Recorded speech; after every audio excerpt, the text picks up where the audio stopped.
Berjumpa kembali dengan saya Mizanul Akrom. Dalam video kali ini kita akan belajar tentang teori kritis dari seorang filsuf bernama Theodor Adorno, tokoh pemikir mazhab Frankfurt. Dalam video sebelumnya kita telah belajar tentang teori kritis Theodor Adorno, kritik atas saintisme dan kritik reifikasi. Untuk video kali ini kita akan belajar teori kritis Theodor Adorno tentang teori fetisisme komoditas. Baik, langsung saja mari kita mulai belajar kita teori kritis Theodor Adorno tentang teori fetisisme komoditas.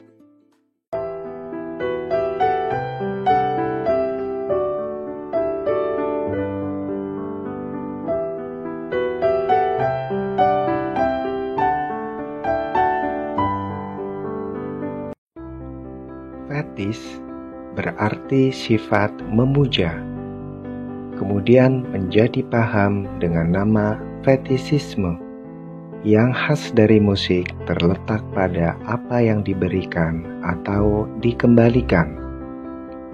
Dampak kapitalisme tidak bisa dielakkan dari kenyataan hidup yang berkesadaran palsu, yaitu pemujaan atas harga yang dibayarkan untuk memperoleh komoditas tertentu. Pemujaan tersebut didasarkan pada asas pertukaran harga dengan barang yang dimungkinkan adanya uang sebagai alat tukar. Semakin tinggi harga suatu komoditas, semakin besar nilai pertukarannya. Jadi, nilai komoditas didefinisikan untuk uang. Komoditas di sini termasuk hasil-hasil budaya yang dikendalikan oleh pasar, yaitu pertukaran yang nilainya ditentukan oleh uang.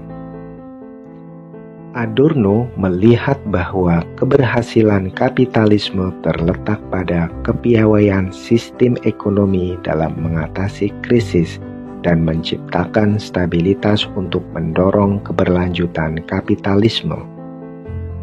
Berbeda dengan Marx yang melihat peralihan dari kapitalisme pada sosialisme berlangsung secara niscaya karena kemiskinan dan penindasan terhadap kaum pekerja akan menghasilkan perubahan sosial yang bersifat otomatis.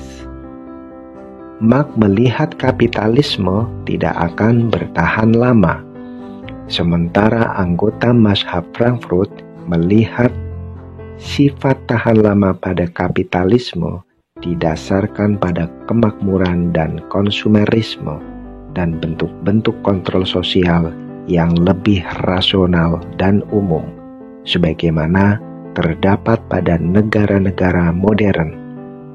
Media massa dan budaya populer merupakan bagian dari daya tahan dan kekuatan kontinuitas kapitalisme.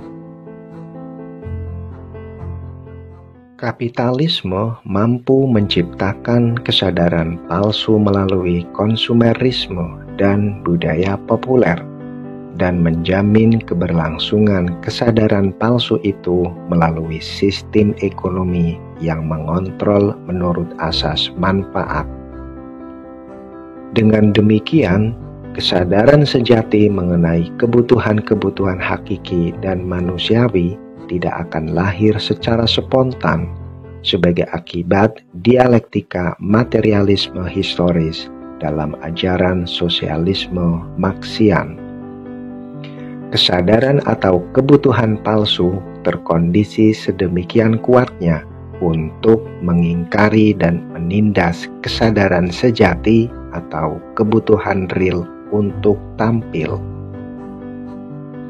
Mazhab Frankfurt memandang bahwa industri kebudayaan menjamin penciptaan dan pemenuhan kebutuhan palsu dan menindas kebutuhan sejati. Industri kebudayaan sangat efektif dalam melakukan hal ini, sehingga kelas pekerja tidak lagi menjadi ancaman bagi stabilitas dan kesinambungan kapitalisme. Menurut Adorno, industri kebudayaan mencerminkan konsolidasi fetisisme komoditas dan dominasi atas pertukaran yang memungkinkan kapitalisme dalam bentuk monopoli negara meningkat. Industri kebudayaan membentuk selera dan kecenderungan massa, sehingga mencetak kesadaran mereka dengan cara menanamkan keinginan mereka atas kebutuhan-kebutuhan palsu.